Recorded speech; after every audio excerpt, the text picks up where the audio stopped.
당연한 듯 한번 가입해놓고 계속 쓰고 계시는 인터넷 TV 3년 이상 쓰고 계시다면 비교원에서 갈아타시고 사은품도 챙기시기 바랍니다.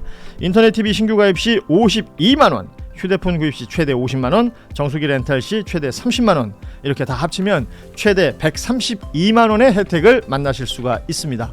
기존의 혜택보다 더 늘어났습니다. 여기에 인터넷 가입한 후에 쓰던 휴대폰 알뜰폰 그대로 통신사 변경만 해도 최대 30만원 혜택이 있고요. 본인이 가입한 후에 추천을 통해서 지인을 가입시키면 한 사람당 4만원짜리 모바일 상품권을 무제한으로 드리는 이벤트가 있습니다. 개인정보 보안 철저해서 한 건의 사고도 없었고요. 8억 이상의 보증보험에 가입해 있는 비교원, 인터넷 TV, 휴대폰, 정수기 비교는 비교원을 이용해서 혜택도 누리시고 한번 서비스도 이용해 보시기 바랍니다.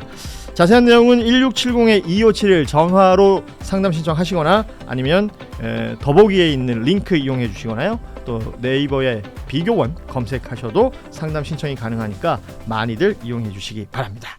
민주당 전당대회 얘기 좀 전반적으로 한번 나눠볼까 하는데요. 뭐 아시는 것처럼 지금 대전 충청과 부울경에서의 결과가 나와 있는 상황에서 2차 TV 토론회, 당대표 후보들 간의 TV 토론회가 있었고 그 앞서서는 최고위원 후보들 간의 TV 토론회도 있었습니다. 그 이후 상황들이 지금 진행이 되고 있고 제주, 인천, 그리고 강원, 그리고 대구, 경북이 이번 주에 남아 있는 상황, 그리고 정작 이번 주가 아닌 다음 주에 있을 호남을 다들 주목하고 있는 상황, 여기까지는 뭐 대부분 전달이 된 것 같습니다.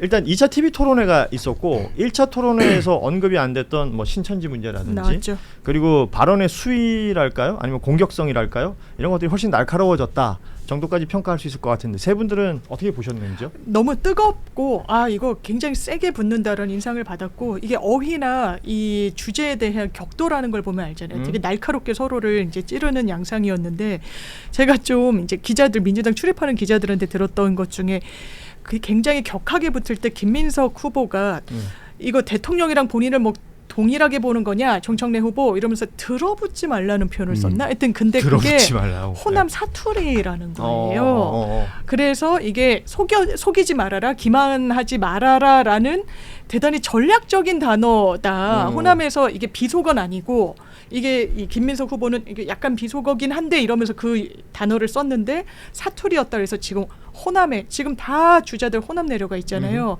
그러니까 한 단면으로 또 인상이 호남에 그만큼 신경 쓰고 평가더라고요. 있다. 예. 노영희 변호사는 어떻게 보셨습니까? 지금 강원하고 제주가 있긴 한데 사실 거기는 당원들의 그 퍼센테이지도 조금 적고 수가 좀 적은 편이죠. 그다음에 이번에 그 투표에 참여한, 온라인 투표에 참여한 분들의 퍼센테이지도 낮더라고요. 인천 같은 경우도 생각보다 되게 많이 낮더라고요. 그런데 그러면 더더욱이나 이제 후보들이 신경 써야 될 것은 할 수 없겠죠. 제 호남이겠죠. 그리고 지금 호남하고 전북이 사실은 그 표심이 매우 중요한 상황인데 어떻게 될지 모르고, 정청래 후보는 뭐 본인이 지금 우세하다고 생각을 하고 있고, 그리고 또 조직을 가지고서 자꾸 괴롭힌다는 또 얘기를 하고 있고, 이성윤 최고위원 후보 같은 경우에는 주석 야청이다 막 이런 얘기가 좀 나왔잖아요. 그렇게 된다면은 당연히 이제 이 호남에서 누가 승기를 잡느냐가 제일 중요한 관건이 될 것이라서 제가 당연히 후보라도 거기 가겠죠. 근데 제가 지금 분위기를 그래서 좀 물어봤어요. 확인을 해봤더니 어떤 신문에서는 뭐 전북도 조직이 뭐 김민석 후보에게 좀 유리하게 돌아갔다 뭐 이런 얘기도 나오기도 하고, 또 박시영 평론가 같은 경우에는 여론조사 전문가라고 하면서 위에 있는 사람들은 김민석을 지지하지만 아래 바닥에 있는 민심은 뭐 정청래 후보 쪽이다 이러면서 이제 당원들하고 정청래 후보가 케미가 좋다 이런 식으로 자꾸 얘기를 하더라고요. 근데 제가 얘기를 들어보니까 사실은 또 그게 아닌 것 같아요. 오히려 이제 예를 들면 전북 같은 경우에는 지금 안호영 의원만 지난번에 김민석 의원이 왔거든요. 그래서 원래 거기 전북 자체에 지금 정청래 후보 쪽 세가 더 센 데다가 정동영 의원이 원래 그쪽에서 이 정청래 쪽으로 조금 움직이고 있다는 얘기가 사실 제가 좀 듣기도 했고, 근데 전주는 김민석 후보 쪽이 조금 센데 나머지 지역에서는 또 이제 안 그렇다는 얘기가 있고, 그래서 사실은 전북은 정말 반반 정도가 되는 느낌이 조금 들고요. 반반보다 조금 더 우세하려나 하여튼 그 정도 들고, 호남 같은 경우는 지금 그것 때문에 좀 사람들이 화가 나 있긴 하더라고요.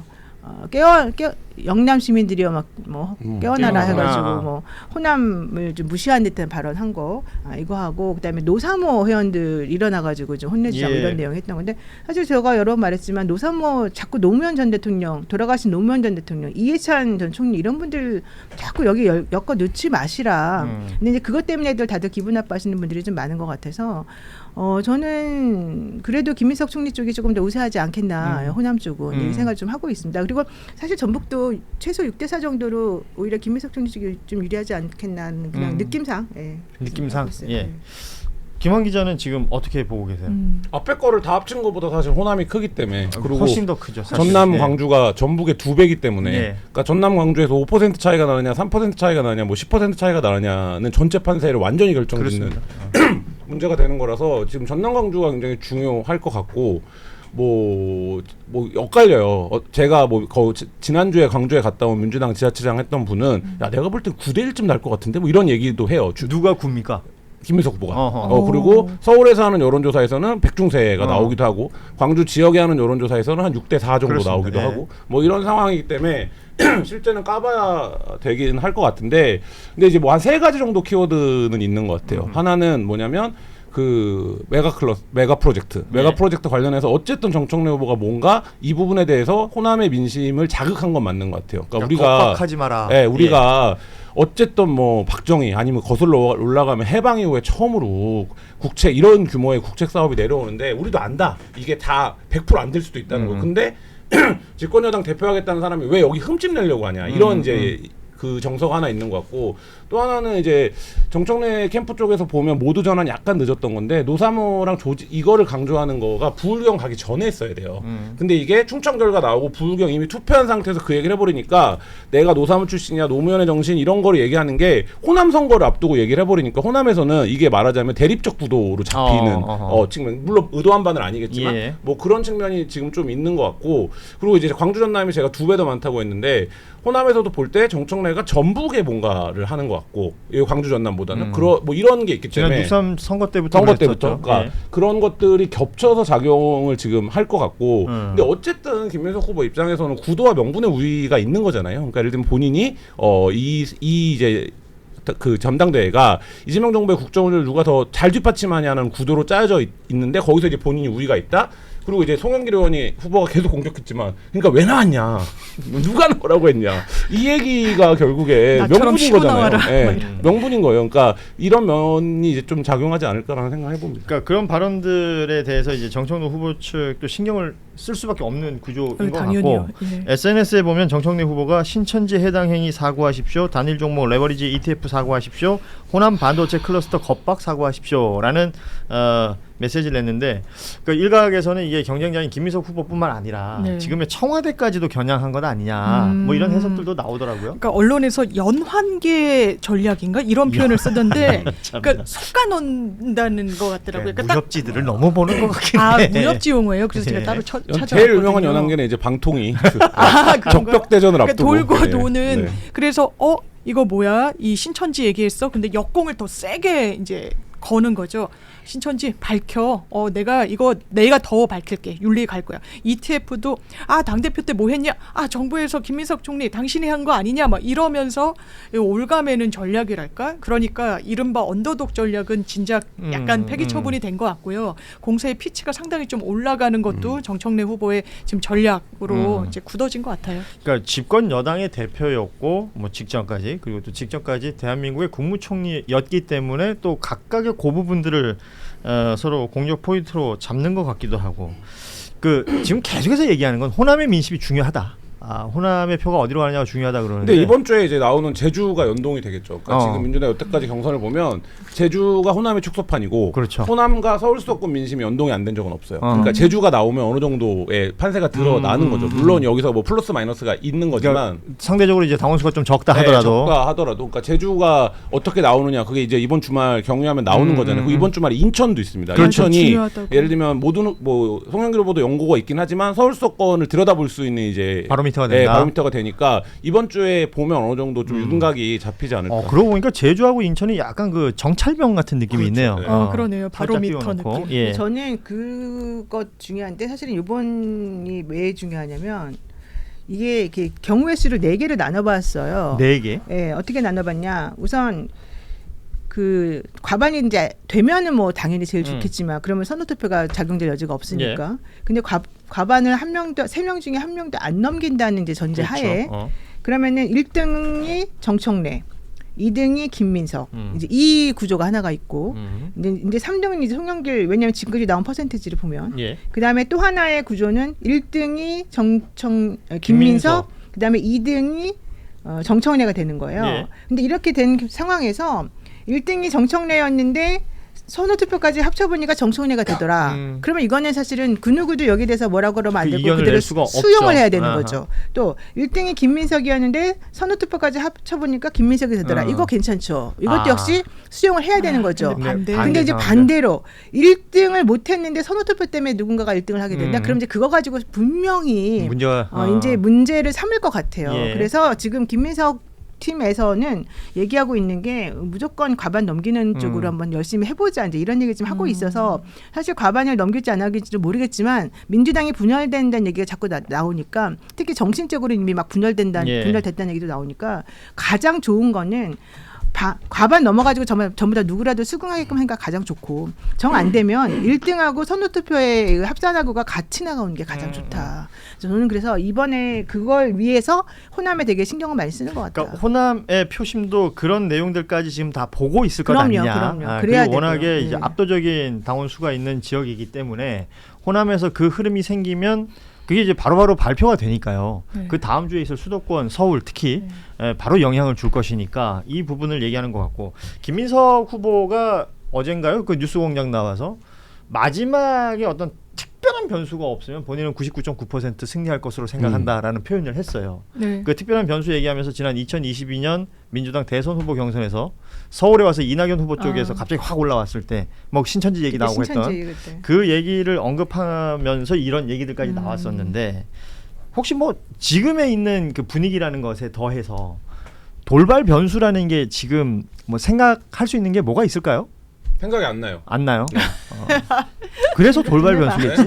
생각 좀 해봐요. 그럼 지금 돌발 변수를 생각해보라는 아니, 걸 어떻게 알아요 내가? 아니, 그러니까 이제 이거야말로 돌발지입니다. 생각하기 어려우니까 돌발 변수라고 생각하겠지만 왜냐하면 제가 궁금한 건 이런 겁니다. 안타깝니다. 저 역량이 안 돼서 생각이 안 납니다. 호남에서 무언가가 확 벌어져 버려요. 그러면 이제 소위 말해 대세가 기울어 버리는 판이 벌어지는 거 아니에요? 싱거워질 수 있어요. 그렇죠. 예를 들면 예상외로 싱거워질 수 있고 그러면 이제 그게 서울 수도권에 어떤 영향을 미칠 거냐. 근데 그게 그러면 역결집을 또 부를 수도 있는 문제예요. 그러니까 역결집. 그러니까 그런 차원이 있고 호남 결과가 나면 저는 사실상 판세 정리는 끝날 거라고 보여지는데 워낙 호남이 크기 때문에. 근데 이제 그럼에도 불구하고 서울 수도권에서 그러면 이렇게 일방적으로 할 거냐. 근데 그 역결집은 제가 볼 때 대표를 바꾸는 역결집이 아니라 최고위원 순위를 바꾸는 역결집이 일어날 거예요. 그러니까 그래서 수석으로 예상됐으나 수석이 못 된다든지 뭐 이런 식의 역결집이 일어날 것 같아서 저는 대표는 어쨌든 호남 선거 끝나면 어느 정도 추세가 정리가 될 거라고 보여지고 후보 각 캠프들도 다 그렇게 생각을 하고 있는 것 같아요. 좋습니다. 지금 상황은. 당대표 선거는 뭐 지금 말씀하신 그 정도 그리고 호남을 중요하게 봐야 된다 이렇게 정리될 것 같은데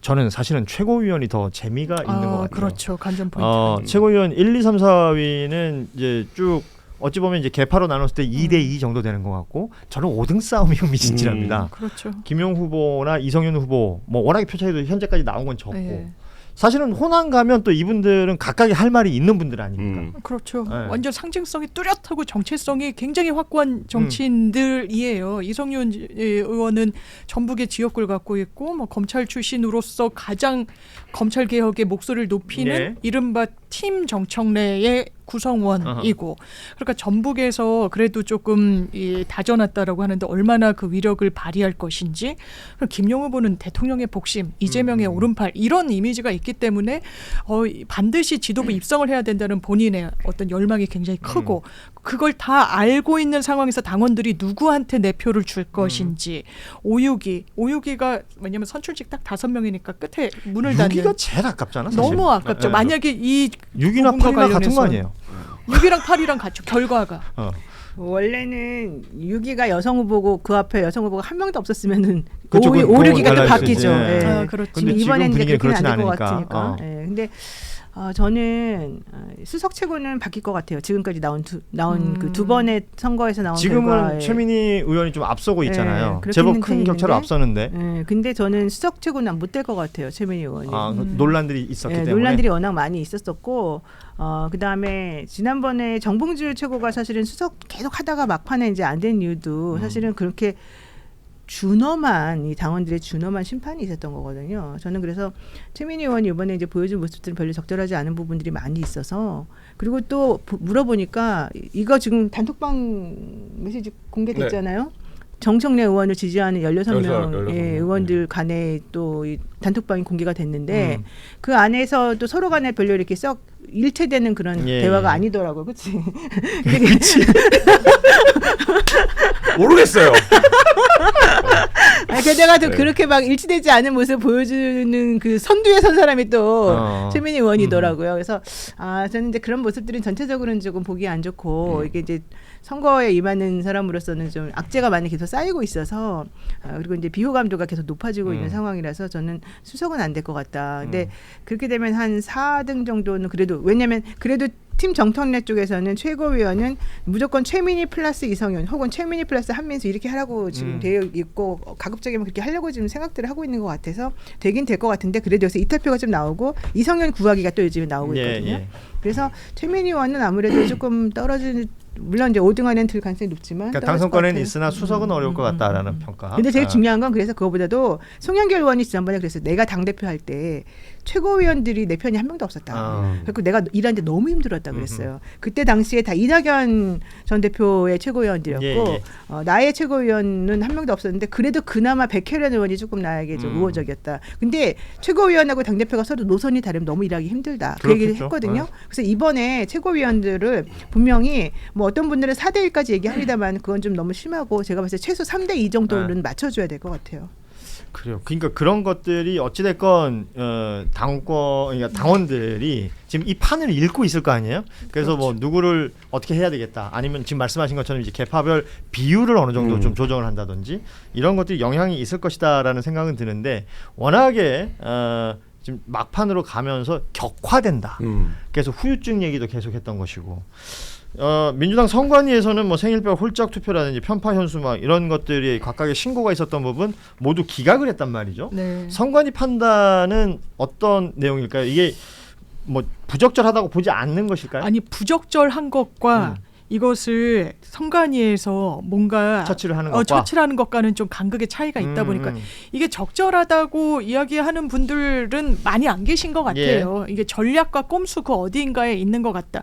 다만 이제 당원들이 어떻게 보면 본인이 원하는 주자를 지도부에 안착시키기 위해서 이러저런 뭐랄까요, 모색을 하고 아이디어 내는 것 자체에 대해서 당 선관위에서 하라 마라 하는 거는 이게 양태가 달라서 그렇지, 저 예전에 이제 출입할 때도 당대표 누구 찍으면 누구는 누구랑 연결을 지어가지고 어떻게 투표하고, 이거는 좀 만연했던 양상이기도 해서 그 연장선상에서 이런 기각 결정이 나온 거 아닌가 싶습니다.